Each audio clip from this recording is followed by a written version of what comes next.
Dear Comparison, you and I have had quite the battle the last 15 years. And you know what?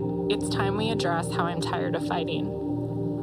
It's funny how moments that impact you so deeply are rooted in your memory. Growing up in one of the most affluent areas in the Pacific Northwest, you were a concept that was talked about openly with groups of friends. And someone would always launch into a statement like, "Did you see so-and-so got a brand new car? Did you hear so-and-so move to a bigger house on the lake?" I didn't realize how you were manipulating how I looked at myself. One of the strongest holds you had on me was in my sophomore year of high school. I had just left high school youth group and realized I'd forgotten something in the building. As I walked back to grab it, I overheard one of the leaders say, "Nicole's great. She's committed, loves the Lord, but ultimately, she doesn't have the influence we need her to have to be a strong leader." In comparison, we know these three girls have a stronger influence, and we should ask them to lead. Comparison, in this small moment, you made me feel so small. You ended up costing me wonderful opportunities, relationships, and true spiritual growth for many years. But you know what? I'm done. For too long, you have robbed me of joy. And today, I make a promise to no longer let you have control over my life. I am strong, I am capable, I am worthy.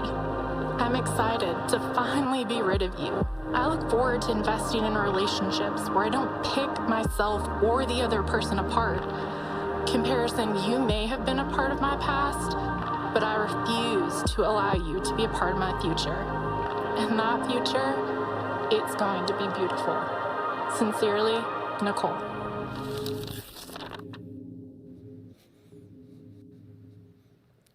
Good morning, people. Did y'all enjoy the weather this morning?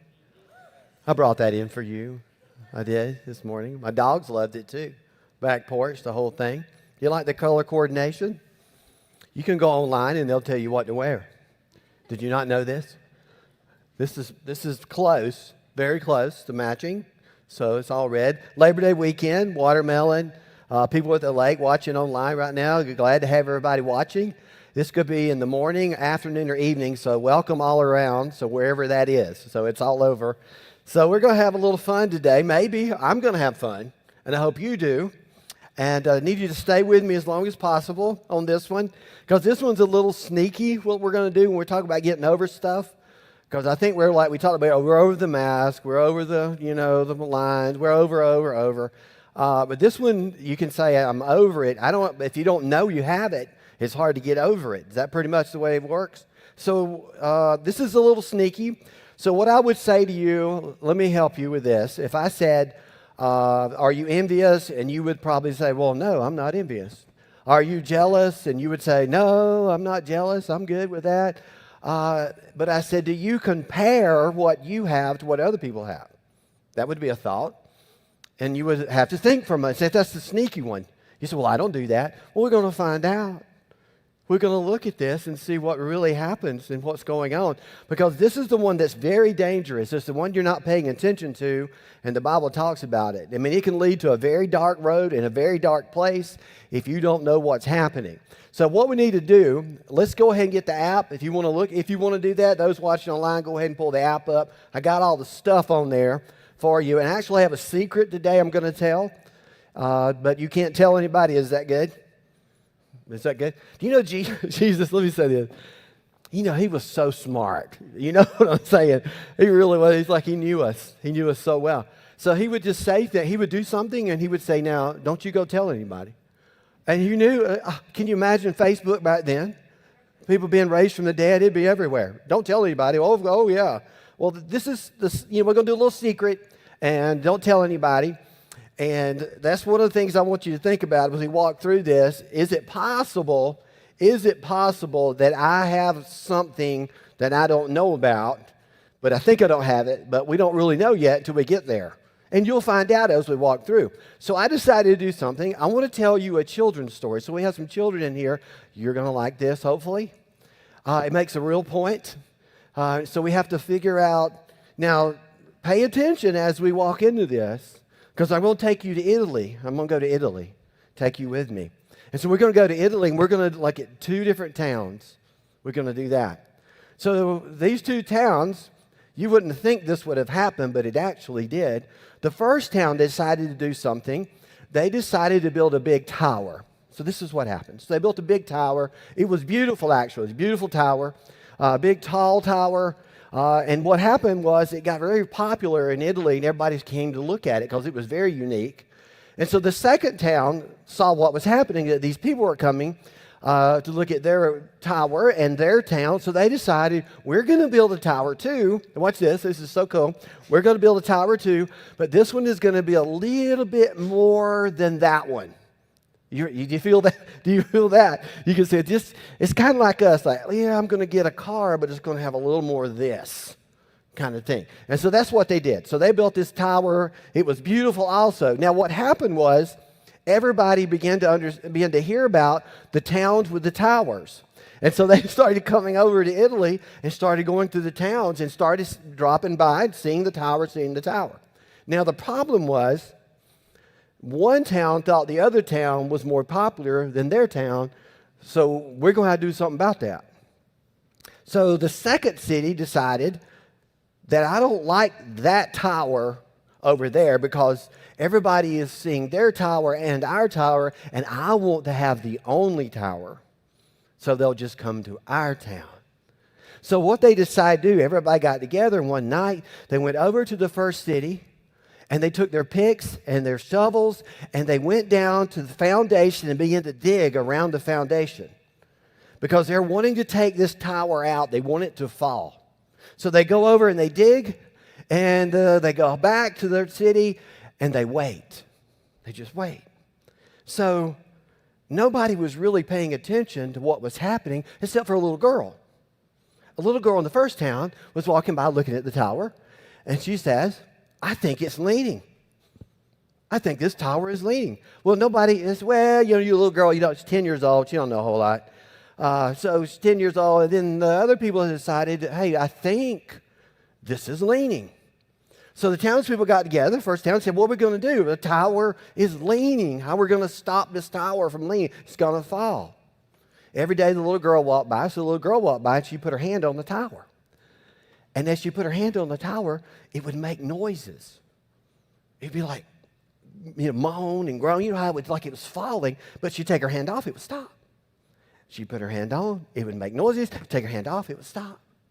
So she said to everybody, she says, I know what's wrong with the tower. And they said, what? It's ticklish. That's what's wrong with the tower. So she decided to do something.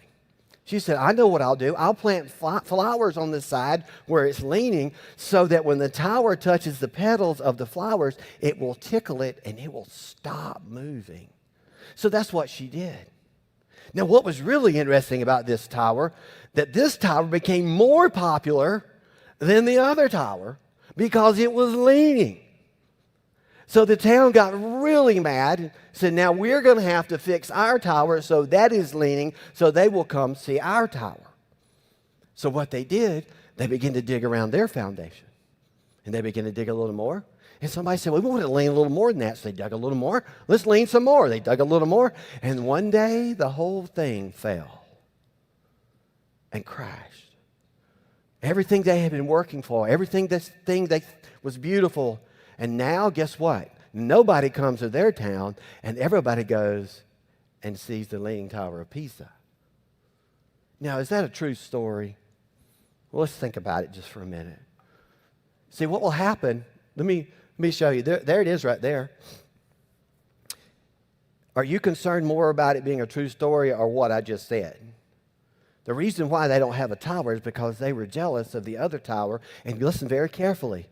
This comparison thing, listen very carefully. They forgot what they had and wanted something they didn't have. But what they had was beautiful. And this is what comparison will do for you. It will take everything you have right now. You think it's not good enough, or I don't have this, or I don't. Listen, what do you have right now? And what do you want? So this is what comparison does. It will not let you rest, by the way. You have to have that car. You have to have that house. I have to have this, have to have that. We do this all the time. Social media is pretty good with it. It happened in the Bible with Cain and Abel. This is a very dark road. Now, let's back up here and let's talk. So you're not comparing. You're not looking out your window. You're not looking at Facebook thinking, wow, I wish I had that family. That family gets along all the time. And how many times can you go to Disney World? How many times? Have you ever thought about that? Now, let me make sure everybody understands. Everybody got here in some kind of vehicle, right? Most of you? Car, truck, whatever. Most of you live in a house, right? Okay, is that good? Most of you have air conditioning. You want to talk about the people that are not here at the beach right now? You want to put something on them? You want to pray for them real hard? How many times can you go to the beach? Oh, well, listen to this. School starts, school stops. School starts, school starts. We go to school a little bit, now we're off. So I'm just trying to figure out, really, how many vacations do we really need? Now, I'm doing you right now. Because remember, we don't have comparison, but we say these things, right? We say these things. How can they afford that truck? I wish I lived in that house. I wish I had his wife. Is that what you do? So, but we don't have this, right? Cain had it. Cain and Abel had it. It was such a dark road, it ended up in murder. And listen, this thing will rob everything from you. The life that you have right now, it wants to take it away. Because you're never going to be happy with your life. You're always going to want somebody else's life, somebody else's house, somebody else's car. Where'd they get that dog? There's always that. And you say, how is that possible? It's happening.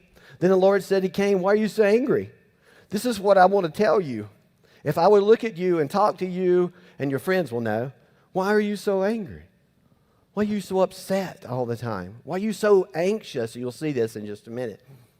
Why is your face downcast? If you do what is right, will you not be accepted? But if you do not what is right, sin crouching, listen to this, sin is crouching at your door. It desires to have you, but you must rule over it. That's Genesis 4. This comparison thing is crouching at your door. It's waiting. Or you can say, well, I don't envy you. I don't have jealousy. Do you hope the best for everybody? It sounds like a really spiritual thing to say, doesn't it? We hope the best for you. I'm so glad you got that new truck. I'm so glad. We only have one car and you got 4. I'm so glad you got that new truck. Really now? So we don't have this problem, right? We don't have this. Cain was so upset about his deal. He was so jealous of Abel, he killed him. This thing will kill you. Does everybody understand? Now let's make sure we got it all straight. We don't have any of this. We hope everybody has more money than us. They go on more vacations than us, correct? They have more stuff. I guess that's what does it. But there is a secret, but I'm not going to tell you right now. I'm going to make you wait, okay? Comparison, envy, and jealousy. Here we go. What I don't have versus what I do have. This is what comparison does. You forget all about what this story. They forgot about their tower. They had a beautiful tower, and they didn't like it. They wanted that one. And then when they couldn't have that one, they decided to destroy it, and it destroyed them. That's what happened. So what I don't have versus what I do have, or others, they have what I want. How am I doing? Am I calling it out pretty good? Is that kind of way it is? And but we don't have any envy in here or any jealousy. Nobody online is doing this. But this is the secret. I mean, this is the sneaky thing that tears us up. The Bible talks about comparing things, looking out the window, wishing you had this, forgetting what you already had. You got to be careful. Envy makes you an expert on what God has done in other people's lives. You probably know more about other people than you know about yourself, because you can look at Facebook and social media and Instagram and you know what's happening. And you're like, wish they just quit going out of town. Don't you wish? Oh, my goodness. But blinds you to what God has done in your own life. Now, listen, God has a plan for you and a plan for them. If you do this comparison thing and you're always looking over here, wishing you were having that, wish you were going there, you're going to miss what God has for you. And this is the sneaky part about this sin. This comparison thing, it's very sneaky. It robs you. We'll find out how in a minute. But it robs you. It takes all this fun stuff away from you. It does. Inside job is what I call it. This is coming from you. This is not somebody else doing this to you. This is all you. It's an inside job. It's you feeling the feelings, you having the envy, you having the jealousy that you don't have, and you just told me you didn't, but you do compare. And you do it all the time. This is an inside job. You have to figure out, and the Bible said, he said, this thing is crouching at your door. It's crouching, and you got to control it. That's what it said. You got to control this. If you don't, it will destroy you. So this is an inside job. Let me give you some stuff here that will help you. It calls it cancer and rot of the bones. Is what this thing is. It's like a cancer. It eats you up. You can't get rid of it. But it says you can control it. We'll get there. Peace of mind makes the body healthy, but jealousy is like a cancer. There is no way to satisfy the comparison. It doesn't matter what you get. You're going to want something else. And what is it that you really do want that you don't have now? And could you live with what you just have now? Could you be grateful for where you are now? You do have, we are going to eat. We are in America. Are we not in America?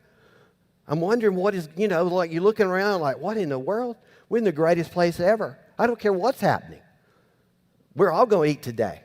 So this is what it does. It takes that away and it just eats at you. A heart at peace gives life to the body. I don't think you have peace is what this is trying to tell us, but envy rots the bones. So this comparison thing, let's talk about this.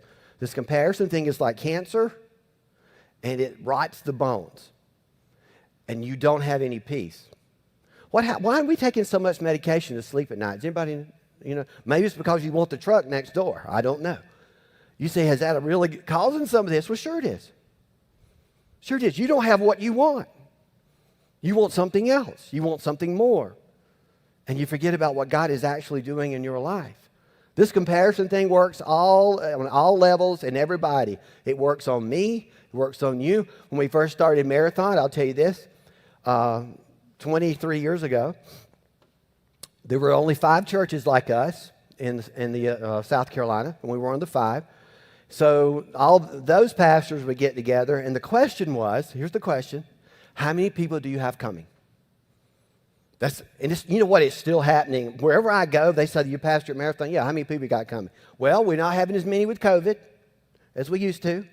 But this is that question because we are used to comparing. We want to know. I want to compare my stuff, my church to your church, and this thing. And one of the days, I forgot how many years into it, we decided this can't be happening. We're working together. It's not about how big the church is. Each person's a life. So as you get older, this helps you with comparison. It helps you with wanting things. As you get older, you want to get rid of stuff. And when you're younger, you want to get stuff.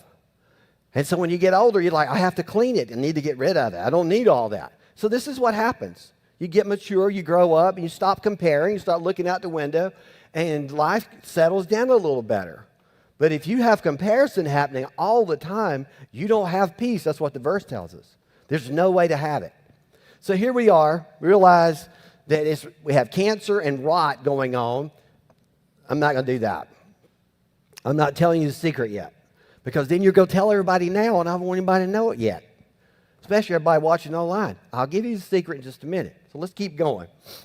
We start comparing somebody's highlight reel to the raw footage of our life. I want you to think about this just for a moment. You just opened up Facebook, and there's that family.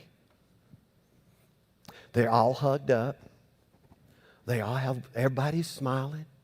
And they're like, we love each other. We love each other. And then you think, why is my family not like that? Why can't we love each other? You were looking at a highlight reel. Did you know how much cussing and yelling and screaming went on before those kids smiled? Do you have any idea? You're looking at a highlight reel of everybody's life. Do you think somebody's going to put something on there? Look at our family, we're a mess. Really? How many times you get that one? And so you're looking at a highlight reel. This is what comparison does. You're always looking over there. I wish I was there. I wish we were like that. How many times do you go on Facebook or Instagram or whatever social media you do, and you look at it and you're like, oh, I just feel so much better. I feel so much better. They have more than I do. They go on more vacations than I do. Their family is wonderful. I feel so much better. And then you compare that highlight reel to you. This is what I'm telling you. It will destroy you. It'll eat you up. There is no peace. It is cancer. It is rot. And you'll go through these emotions. And then you'll get mad. You'll get angry. You have to take something to sleep. There is no rest from this thing. And you just forgot. You have a family. God gave you a family. There's a whole lot of people in the world who do not have them. And He just gave one to you. You just forgot, didn't you? You forgot about the house that you live in? Did you forget all this stuff? You have to be careful about this. Because we start comparing highlight reels to the real deal. Let me ask you this real quick while everybody's watching too. Do y'all think that most everything on Facebook is real? Yes or no? No, you don't. You know, it's not. You know it's set up, right? It's the fantasy of like, I wish it was. Does that make sense? You got to be careful. I'm not saying that people on Facebook aren't happy. I'm not saying there are families out there that do love each other like that, and they have fun together and all that. I'm not saying any of that. I'm just saying that this little comparison thing is sneaking in on you, and it's messing you up. And it's taking all your joy, all your peace. We got to be careful. Search me. This is what David did, because I think we don't know. You need to ask the question if you want to know who you really are. You need to ask what he asked. He said, search me, God, and know my heart. He said, test me. And know my anxious thoughts. This is where comparison comes in. This is what causes your anxious thoughts. Why can't I make more? Why can't I be like them? Am I not good enough, God? Do I not serve you, God? Do I not go to church? Do I not read my Bible? Have you ever done that one? Have you ever done that one? They seem to get all the good stuff and I get nothing, really? I didn't know you were living their life. Are you living their life or are you living your life?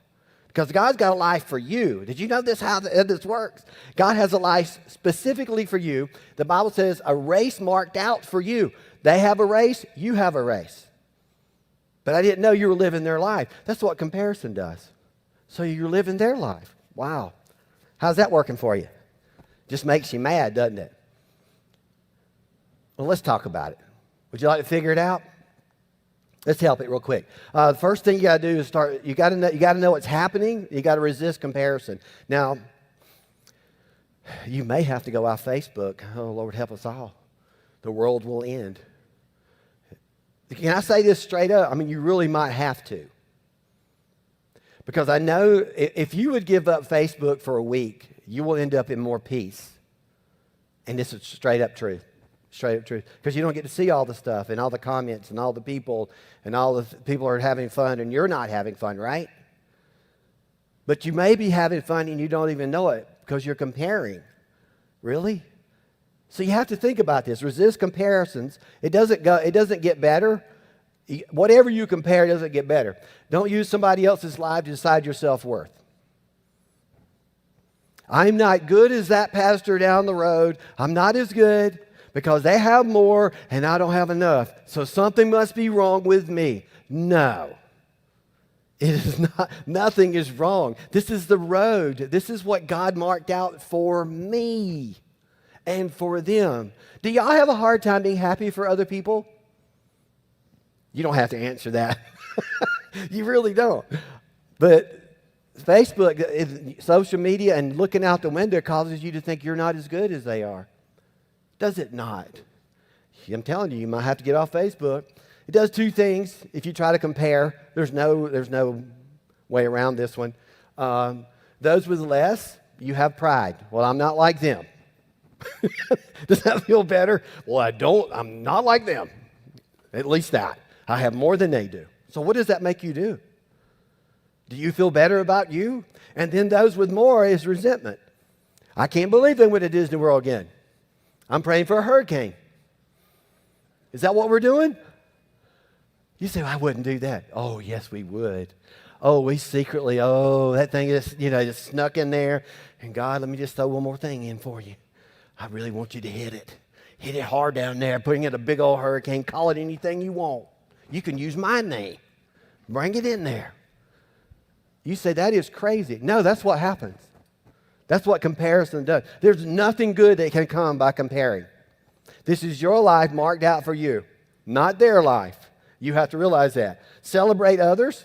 Who is it right now that you just cannot stand that just got something, a promotion, got something, new house, got a car, just got married or whatever. They look happy and you hate it. Who is that? You ever thought about this? Who is it that you cannot celebrate? It's so hard, isn't it? Because that comparison just came in. Can you not be happy for other people when they get stuff and things and good stuff? God does something in their life. But you'll go, well, God, you did something in their life. Why aren't you doing something in mine? And he will, yeah, I am, you're just blind. Because you keep comparing, you're just blind. Celebrate others. What's this? Rejoice with those who rejoice, mourn with those who mourn. One of the ways that I keep comparison out of my life is when somebody gets good stuff, I pray, thank you, God, I pray for them. Now, you can do a couple of things with this. If somebody gets good stuff, you can do a couple of things. You can say nothing and just be mad. Is that good? Okay. Or you can tell them, congratulations, I'm so glad you got the job that I didn't get. How does that feel? Do you have to actually feel this? Well, actually, no, you don't. Listen very carefully. Now, it's feelings that follow actions. If you ever feel you're trying to feel your way into something, you're probably never going to get there. Okay, the heart's crazy. It's wicked above all things. It creates feelings and thoughts, It's all the time. All the time we're dealing with something. Then you throw this in there. But what he's trying to tell us, hey, be happy for these people. Think and tell them. You'll feel it later. You'll feel better about yourself if you say, I'm so happy for you. And you don't have, I'm telling you, this is what happens. So rejoice with those and do nothing out of selfish ambition or vain conceit. Sometimes I just want to smack Paul. Would you just like to, this is Paul writing this. He's in prison, by the way. I guess he didn't have everything he needed. So in humility, value others above yourself, not looking to your own interest, but each of you to the interest of others. This is what happens when you serve. We used to do Country Santa. I got to hurry. Country Santa, that was when we take presents on Christmas Eve to families that could not afford Christmas, and we would drop off all these things. You talking about having the best Christmas ever? Oh, that is awesome. When you serve and you give and it's somebody else that you're doing it for, it takes all this comparison and all this junk that I just said completely off of you. And this is why Paul said to do it. This is not just being, be a good person. This is because it affects you. It changes who you are. It's why you do these things. Express gratitude. That Labor Day weekend, are we glad we're being in America? Yes or no? Are you glad you're in America? Are you glad you're eating today? You go ahead. Are you glad you're eating today? Yes. Are you glad you have gas in your car? Well, some of you might have to get some. Wasn't quite all in there. I'm just saying to you, if you stop looking out your window, you'll be able to see what you really have. You really will. I'd make a list of things you're happy about. What are you happy about today? You got here, you got a biscuit. Some of you may not be as happy as you thought you were after today. But I need you to think of what you're grateful for. You grateful for your children still? Still grateful? Still grateful for schools coming back? All these things. Do not be anxious about anything, people. It's what he said. But in every situation, by prayer and petition with thanksgiving, present your requests to God. You should be living in an attitude of gratitude at all time. That way it'll keep that little comparison out. I'm telling you, this is the number one problem we have. This is the number one problem that we deal with. I think I missed a slide, but we're the I guess you might say, the culture of discontent. We're the culture of discontent. We are not happy ever. We're not happy. And there's a reason why. Have you not looked at what God has done for us and done for you? Have you forgot? Maybe that tower's in your way. You got to be careful with that. Well, I'll go ahead and tell you the secret. I'm just going to let Paul tell you the secret, and I'll show you how it works. Because You'll forget this, but I'll keep preaching anyway. How about that? But listen very carefully. Here, I'm just going to read it straight up. I'm not saying this because I'm in need. He's not telling you that I have a secret that I want to tell you because I'm in need or anything like that. I'm just telling you this is it. Has everybody got it? This is the deal. Watch very carefully. For I have learned to be content whatever the circumstances. How about you? I just want to smack him. I know what it is to be in need, and I know what it is to have plenty. So he says, either I don't have enough or I have too much. I'm all right with that. I don't think we are. I think, do you have too much right now? You see, but this is where we measure this thing called contentment and happiness based on what? You see, this is what Paul figured out. He said, y'all looking at everything wrong. It's not about need or plenty. It's all different. And I'm in prison right now, so I'll tell you the secret. I have learned the secret of being content in every situation, whether well-fed or hungry. I'm not sure about the well-fed and hungry part. I don't know how many of you would be happy about that. Whether living in plenty or in want. He's trying to tell us there's something that I know that you don't. I can do all things through him who gives me strength. He's discovered the secret on earth of how to live here. And I'm going to tell you. I want to tell you that. Listen very carefully. I'm going to talk to everybody that knows Jesus Christ. Is everybody good? If you don't know Jesus Christ, we're going to do that in a minute. So you can. I need you to know this. Contentment should be happening for all of us. Listen, it's not about what we have, but who we have. This is Paul. Okay, he figured out this is how you live here. Okay, not about where we are, but where we'll be. Let me help you real quick. Somebody else is going to own your car. Somebody else is going to own your house because you're not hanging out. Has everybody got that? We're going somewhere else. This is what Paul discovered. He was so excited about it. He said it ain't about having this or having that. It's about who I am and where I'm going to be and what is happening in my life because of Jesus Christ. And then he said not about who we are, but whose we are. That's the big deal because this is the way it works. I know Jesus Christ. I'm identified with Jesus Christ. Has everybody got this?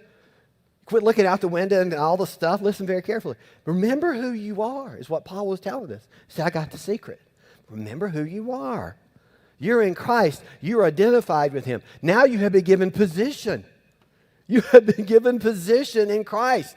You're going to be heir to the kingdom of God. You're going to sit at the same table with Jesus Christ. Do you not understand? It's not about want. It's not about need. It's none of this stuff that you worry about. Because we are something else now. This is what he was telling us. And then that's where the contentment came in. So, I'm paying my house right now for somebody else. Does that make sense, what I just said? Let's talk about this just for a minute. I'm going to go. At 12:05, we're going to be done. Everybody watch it. Listen, I'm paying my house for somebody else. I'm washing my car for somebody else. This is how Paul would see things. This is why he didn't want anything. Do you understand? He didn't need anything because I got everything I need in Jesus Christ. That's who I am. I know where I'm going. I know my position. I know my identity. And one day, I'll be there. So everything I do, I cut grass for somebody else. Is this not the craziest thing you ever heard in your life? This is how you be content while you live here. Now, you should be so happy because you know Jesus Christ. All right, let's stand. I hope I helped you. I hope I did. If somebody wants to come and cut my grass for somebody else, that'll be fine. Listen, not everybody knows this. So this is the secret. I don't want you to tell anybody. That's how Jesus got it out.